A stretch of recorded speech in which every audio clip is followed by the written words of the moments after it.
If you don't know exactly what you want, or you let yourself get beyond that into something general, you're not going to achieve it. Clarity is power. You got to know the specific result you're after. What do you want? Why you're doing it? Because you know what? You may get a big goal. Somebody says, I want to make $1 billion. I want to bring peace to the earth. Why? Because as soon as you come up with a goal, all the obstacles show up. There are moments in our lives that we feel completely alone. We feel as though no one knows what we're going through. It is because of the uniqueness of the challenges that confront you are so unique to you that you feel like I'm up against it all by myself. So you got to get yourself past that. And the way to get past that is have enough reasons. Reasons come first, answers come second. Task intelligence, you got to know why you want it, have enough drive to make it happen, enough juice to make it happen. If you don't have enough reasons, you will not make it happen. What is going to get you to actually fall through? Because the first plan's not going to work and the second plan's going to work, so you better have enough plans. If the first two don't work, you still got something else. Otherwise, you're going to be having excuses why it didn't work.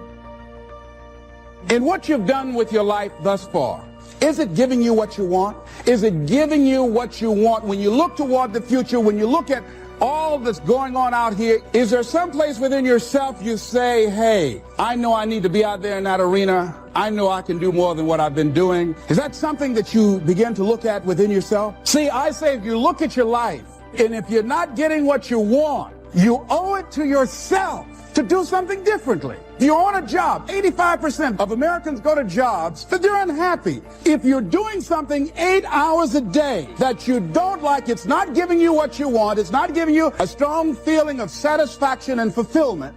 If that's what it is, you owe it to yourself to start strategically working to change directions. And generally, that type of circumstance is born because it's not because you don't have anybody to talk to, but can you trust them? Eventually, even the most disciplined amongst us, the corners of your mouth will droop down. Your smile will turn into a frown. Eventually, even if you have to wait till everybody's gone to sleep, a tear will run across the bridge of your nose because you're dealing with stuff that is so deep and so complicated that you feel like you're in it by yourself. But you are not alone in the battle. You're not alone in the struggle, that God has a strategy. And when it's all over, you're going to see that even though you couldn't see him, he was there all the time.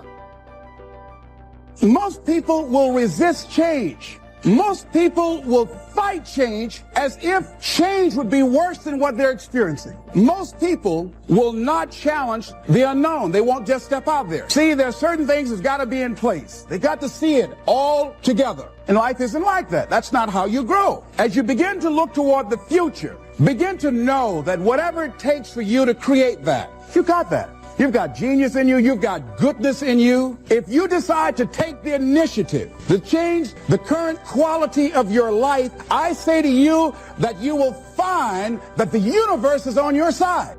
What do you do when you tried and failed and you want to quit and you want to give up? Because trying again means hurting again, means risking again, means believing again, means hoping again. Sometimes you can be blessed and be unhappy, because even though things are going right, they're not going according to what you had believed and expected, and you know that something is missing out of your life. What do you do when something is missing out of your life and the things that replaced it do not compensate for what you lost? I've always been told how average I can be. Always been criticized about being average. But I want to tell you something. I stand here before you, not listening to those words, but telling myself every single day to shoot for the stars, to be the best that I can be. Good enough isn't good enough if it can be better, and better isn't good enough if it can be best. Turn your wounds into wisdom. You will be wounded many times in your life. You'll make mistakes. Some people will call them failures. But I have learned that failure is really God's way of saying, excuse me, you're moving in the wrong direction. Other than death, all failure is psychological. Other than death, all failure is psychological. Think about that. If you aren't dead, then it's just psychological. It does not mean that you won't lose some battles, because you will. We all will. But it does mean that as long as you don't surrender, as long as you don't give up, as long as you don't quit, then you haven't failed. It just means you've made a temporary tactical retreat, a brief withdrawal, so that you can regroup and reattack. If you get beat, unless you're dead, you are not defeated. And you have not failed. What you've done is you've learned. You've gained experience. And you're still alive. So get up and go get after it. We all live in this bubble. What you got to do to get the life that God wants you to have, you got to put more air in your bubble. You got to blow your bubble up. Expand yourself. Take yourself out your comfort zone. Put some more air in your bubble. If you stay in your comfort zone, that's where you will fail. You will fail in your comfort zone. Success is not a comfortable procedure. It is a very uncomfortable thing to attempt. So you got to get comfortable being uncomfortable if you ever want to be successful. People say you have to have a lot of passion for what you're doing, and it's totally true. And the reason is because it's so hard that if you don't, any rational person would give up. It's really hard, and you have to do it over a sustained period of time. So if you don't love it, if you're not having fun doing it, and you don't really love it, you're going to give up. And that's what happens to most people, actually. If you really look at the ones that ended up, being successful, unquote, in the eyes of society, and the ones that didn't, oftentimes it's the ones that are successful loved what they did so they could persevere, when it got really tough. And the ones that didn't love it quit. So it's a lot of hard work, and it's a lot of worrying constantly. If you don't love it, you're going to fail. So you got to love it. You got to have passion. If you think ordinary's cool, ain't no problem. It's some really wonderful ordinary people. But if you are sitting in this room and you have extraordinary aspirations, then you're going to have to do extra. You put extra on top of ordinary and you come up with extraordinary. It's no other way. But here's the fact. All of you have extraordinary capabilities. All of you.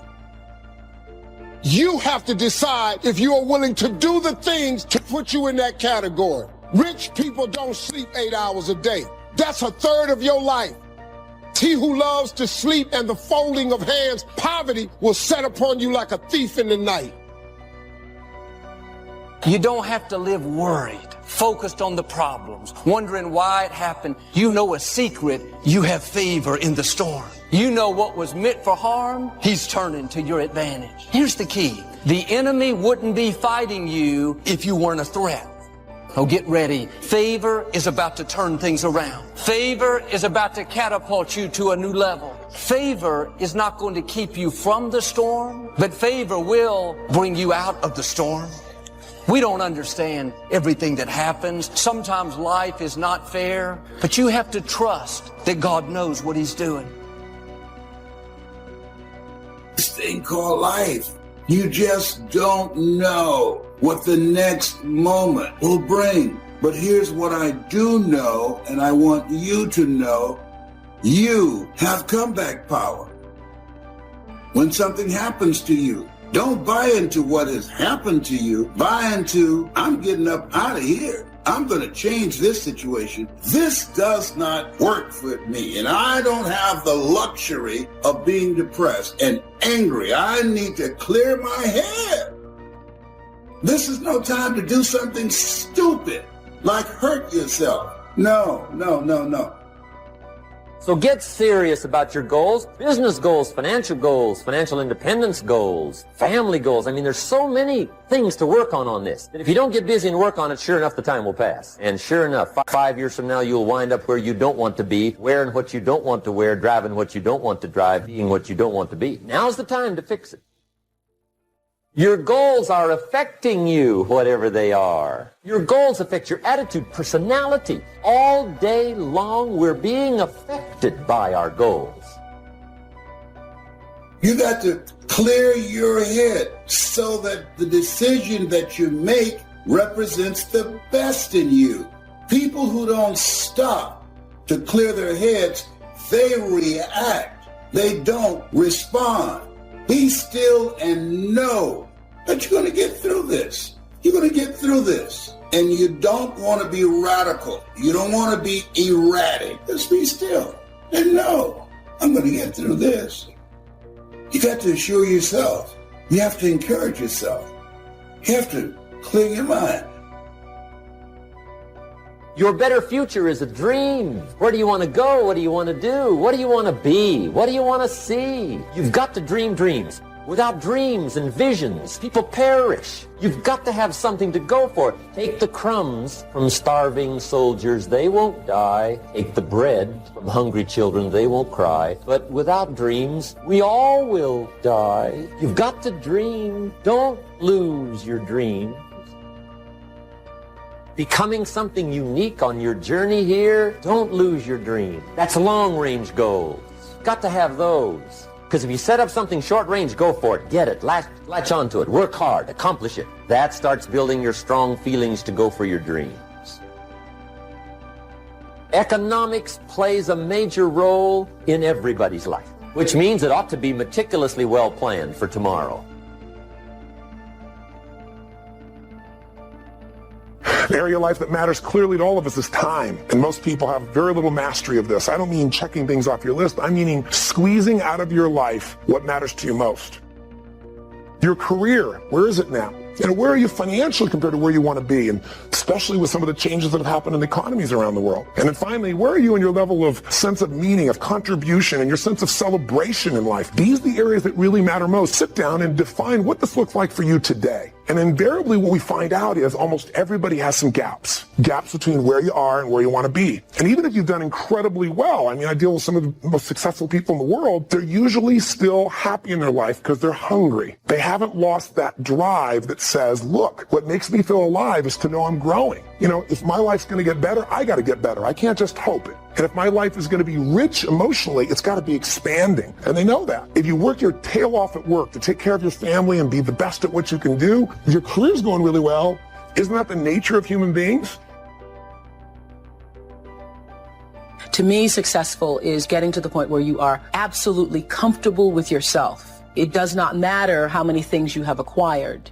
The ability to learn to say no and not to feel guilty about it, to me, is about the greatest success I have achieved. The fact that I have, in the public side, done whatever, it's all a part of a process for growing for me. But to me, to have the kind of internal strength and internal courage it takes to say, no, I will not let you treat me this way, is what success is all about. I will not be treated this way. I demand only the best for myself. We tend to focus on things we feel confident in, we know what to do in, and the other stuff we kind of hope it all comes together and try not to think about it too much, but it all affects us. You got to start with what it is you really, truly want now. You got to start with that end in mind. And then once you understand there is a gap between where you are and where you want to be, here's all we do.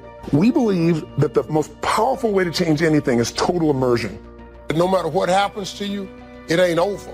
As long as God wakes you up, that means he ain't through with you yet.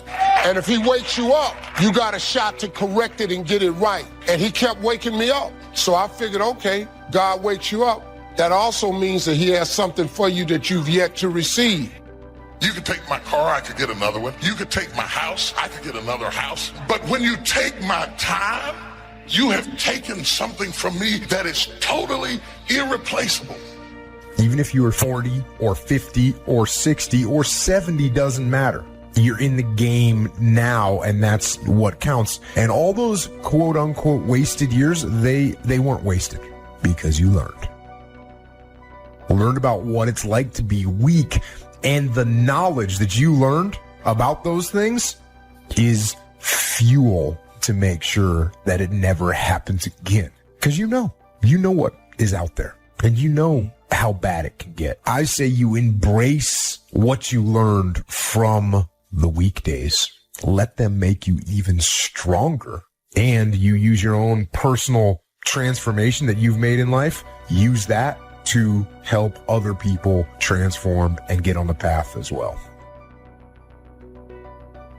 If you know what it is to have the kind of pain that feels as if you cannot be comforted, if you know what it is to be at the end of your rope and feel like your life is over and you've got questions that cannot be answered and you're confused and you're uncertain, you need to learn this verse. They that sow in tears shall reap in joy. I will never forget there's been many opportunities in my life that I have grappled with grief and pain so unbearable and so overwhelming that I thought that I would never smile again. I've seen days that were so dark for me that I thought there could not possibly be a silver lining in the clouds that hung over my head. I've seen days and weeks and months that drugged me so low that I gave up all hope of getting up again. But in the midst of all of that despair and that trouble and that trauma and that pain, there was in the basement of my soul this one word, when. When should you start the day? As soon as you have it finished. Plan the day the best you can, leaving plenty of room for improvising and surprises and all the stuff that happens during the course of the day. But if you've planned a good, productive day, now you start that day, you can't believe how much more valuable your time will be. Next, don't start the month until you have it finished. The places to go and the people to see. Productivity and the sales and the customers and the development and all the rest of what you want to accomplish during the course of 30 days. And then here's the big one. This is really challenging. Don't start the year until you have it finished. To the best of your ability. It can't be finished like minute by minute. But in terms of the sweep of what you want to accomplish, make sure that that's set and ready to go. And it might get all upset. It might get torn up and you do a new one. You make so much progress the first 90 days that now you've multiplied it all by 2, by 3. Because that happened to me. I thought, wow, this is going to be a great year. By the time I'd finished the 3rd month, I'm rolling. So many things are happening. I revised my whole year's plan. Don't let anything overly bug you. Because remember now, you don't have to do anything. Someone says, well, I got to get a handle on my time. The answer is no, you don't. If you want to let it all go, you can let it all go. Somebody says, you ought, you ought, you ought. Jot this down. Ignore all the you oughts or you should. Take charge of your life. Take charge of your time. Take charge of your resources, which we're going to talk about next. Take charge of your health. You're the one that's responsible for it. It's not a requirement of society that you not have a heart attack and take care of your family, but you must make it a requirement of yourself. You will be okay. Nothing has been wasted. Like I say, successful people don't make the right decisions, they make their decisions right. And you have an opportunity right now to make things right inside and out. When you say you're depressed, you've got to understand that depression is the opposite of expression. So what you're literally doing is stuffing down and depressing something that wants to come up and rise out. I wouldn't be surprised if you had like jaw, ear, or neck pain having to do with expressing yourself, speaking your truth. So, yeah, you're depressing yourself. Stop it. Speak up. Speak your truth. Now, right, once you get that off your chest, now it's time to turn the flashlight in and discover what your truth is. We are living in a generation of the dumbing down of ideas because we have traded effectiveness for busyness. We are so busy and we think because we're busy, we're effective. But I want you to challenge your schedule for a minute and ask yourself, are you really being effective? Or is your life cluttered with all kinds of stuff that demands you and drains you and stops you from being your highest and best self? And are you substituting busyness and all the chaos that goes along with busyness from being effective? It's easy to get faked out by being busy. Guy comes home at night all exhausted, falls in the chair and says, oh, I've been going. Here's the big question. Doing what? It's not the going. Some people are going, and they're doing figure eights. So don't mistake movement for achievement. There's a lot of things you could take from me and I could make it. You could take my suit, I got another one. You could take my car, I could get another one. You could take my house, I could get another house. But when you take my time, You have taken something from me that is totally irreplaceable. We do everything except the most important thing is to value our time. It takes time to be creative. You were meant to be creative. You have creativity. If you had time, you would be creative. Better have a valued goal, because otherwise you can't get any positive motivation working out. And so the more valuable the goal, in principle, the more the micro processes associated with that goal start to take on a positive charge. Well, you get up in the morning and you're excited about the day. You're ready to go. What you do is you specify your long-term ideal. You do that in some sense as a unique individual. You want to specify goals that make you say, if that could happen as a consequence of my efforts, it would clearly be worthwhile. The question always is, why do something? Because doing nothing is easy. You just sit there and you don't do anything. That's real easy. And then the next question might be, well, where should you look for worthwhile things? And one would be, well, you could consult your own temperament. So you do a structural analysis of the subcomponents of human existence. And you need a family. You need friends. Like, you don't need to have all these things, but you better have most of them. Family, friends, career, educational goals, attention to your mental and physical health, etc. You know, that's what life is about. And if you don't have any of those things, well, then all you've got left is misery and suffering. So that's a bad deal for you. Don't mistake courtesy for consent. If somebody's pleasant and they nod, you say, oh, they're going to buy. No, they're courteous. You can't mistake courtesy for consent. Now, here's a big one, concentration. I had to learn this. All those years ago, I'm in the shower trying to compose a letter. Found it turns out to be a strange letter. So here's what I learned to do. Save the work till you get to the office. Save the work till you get to the work. Don't try to get to the office on the way to work. On the way to work, enjoy the way. In the shower, enjoy the shower. Then go to work when you get to work. Concentration. Learn to say no. I'm telling you, in such a social society we have now, it's so easy to try to be a nice person, saying yes, yes, yes to everything. Find yourself overloaded. Now you got to call and make well, gosh, you know, all the time it takes to back out of something that you said yes to too quickly. Here's what might be better. I don't think so, but if that changes, I'll call you. Little things you can use not to overcommit yourself. But once you set up that goal structure, let's say, and that's really who it is that you're trying to be. You aim at that. And then you use everything you learned as a means of building that person that you want to be. And I really mean want to be. I don't mean should be, even those things are going to overlap. That's fine, except you'll fail all the time then. You just won't know it until you've failed so badly that you're done. And that can easily happen by the time you're 40. I would recommend that you don't let that happen. Okay, so once you get your goal structure set up, you think, okay, if I could have this life, looks like that might be worth living. Anxiety-provoking and threatening, and there's going to be some suffering and loss involved and all of that. The goal is to have a vision for your life such that, all things considered, that justifies your effort.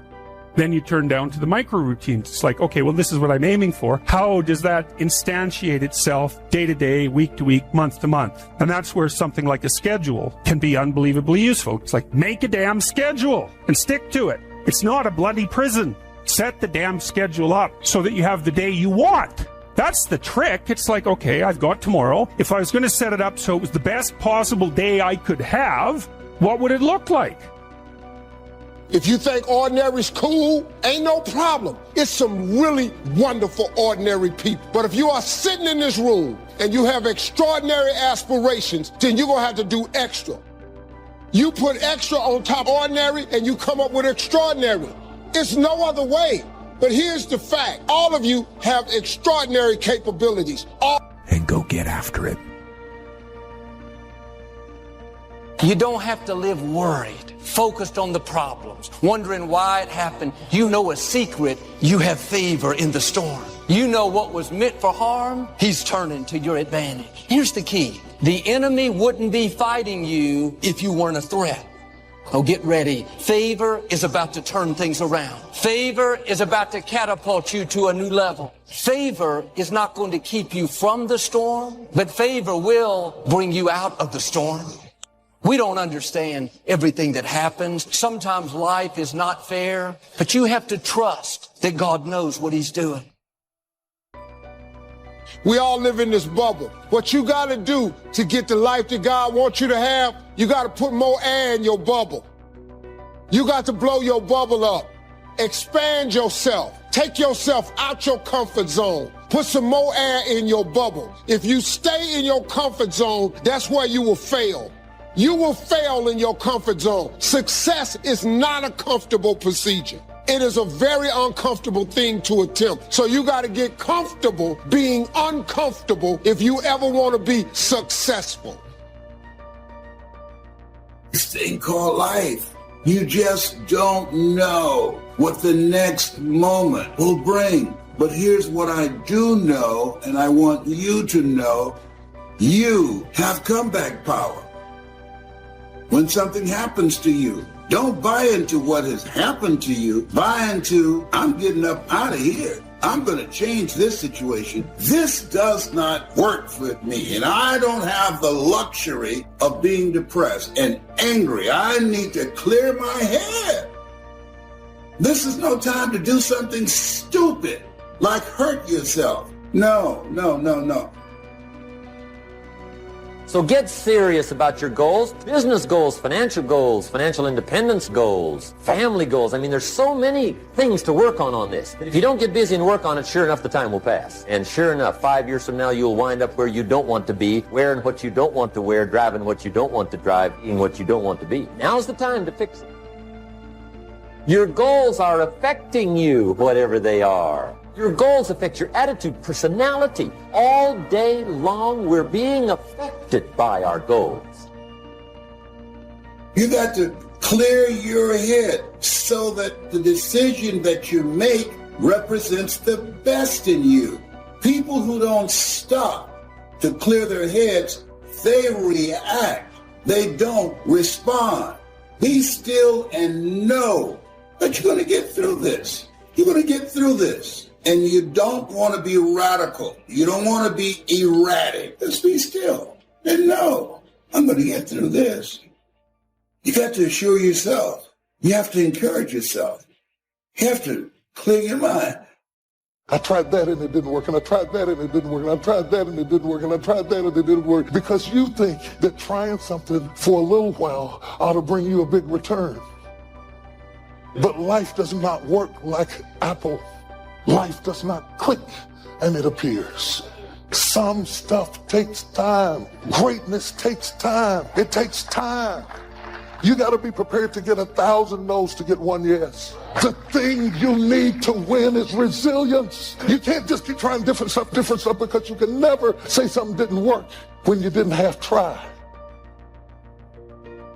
Be resilient. Stick it out. Winter, spring, summer, fall, resilient.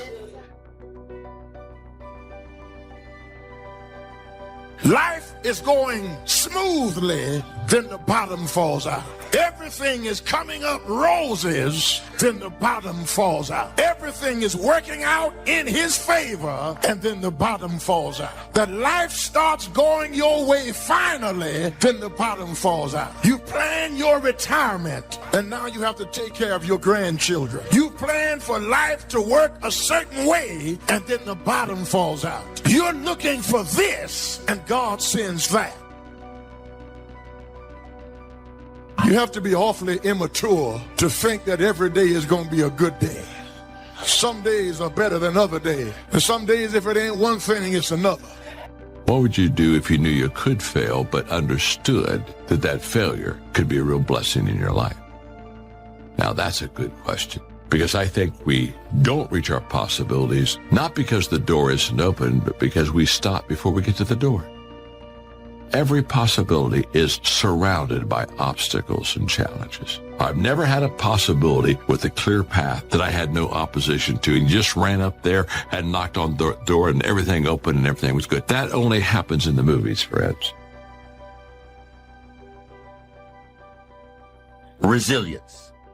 Resilience, the ability to return to the original form after being bent or being compressed. That's the dictionary's definition of resilience. The ability to readily recover from illness or depression. Resilience, being able to withstand setbacks, financial crisis, loss of loved ones, loss of enterprise, and loss of health. How would you ever handle it if you lost everything you had today? What would it take for you to pull yourself up and start all over again? How resilient are you? Could you learn from all your disappointments and start all over again? What would it take? It would take a lot of positive self-talk to muster up the energy to begin again. It would take a lot of concentration to block out the noise and the clutter and the negative voices of others around you. It would also take what? A lot of self-reliance. Your future success has everything to do with you. What's happened has happened. You would need to get on with your life and begin again. It would take a lot of faith and trust in God to move ahead. It would take a lot of self-appreciation, knowing that you have the skills and the talent and the strength to do it one more time. Resilience, the ability to bounce back from adversity, no matter how large or how small. Possibilities are always surrounded by challenges. You got to get through the challenges to get to the possibilities, but it's worth it. It's kind of like a Tootsie Roll. You got to get through the hard stuff so you can get to the good soft stuff. That's the way it is with life. That's the way it is with possibilities.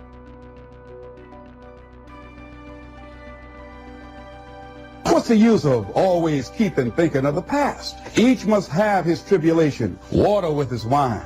Life, it ain't no celebration. Trouble, I've had mine, but today is fine. It's today that I'm living, not a month ago, having, losing, taking, giving, as time wills it so. Yesterday, a cloud of sorrow fell across the way. It may rain again tomorrow. It may rain, but say, ain't it fine today? If a cloud of sorrow comes over here, ain't it fine today? Living in the moment, getting everything we can out of where we are in the moment where we are right now. The other thing is willingness to let people and things go. You want to live a life of fulfillment. You've got to be willing to let certain people go in your life. When they're no longer good for you, just let them go. Just to hold on tenaciously really doesn't make really good sense, all right? Just many times we do it because we don't realize that we might desire it, but we don't need it. Face the truth about life and deal with it. Whatever happens to you, use everything for your upliftment, learning, and growth. Everything that happens, use it for your upliftment. What can I get from this? How did I end up here? What's the blessing in this for me? Ask yourself that, whatever it is, and don't let it go until you get your blessing out of it, because there's a blessing there. There's something for you in everything that happens to you for you to learn from that experience. Look at it, examine it, analyze it until it reveals itself to you, and then get what you need from that and move on. It takes time to make changes in habit and discipline. Here's the ultimate challenge. You've got to have patience with yourself. It takes time to correct old errors in judgment. I'm telling you, it took me some time. I used to blame the government and blame taxes and blame the company. It took time to give that up and only blame myself. So have patience with yourself, number one. Number two is to keep doing it. Be persistent. As long as you are patient and persistent, it's hard to elude success. As long as you maintain patience and persistence, there's only one person, just one person, that will draw the line between success and failure. And that person is you. So be patient, be persistent. You need both patience and persistence together. And here's why. Lack of patience is probably the worst enemy of ambition. Impatience wants to give up. Impatience calls discouragement failure. But your ambition won't let you give up so easily, not if you're persistent. What others may call failure, ambition calls a learning opportunity. Ambition knows that the longer the achievement is in coming, the more valued it is.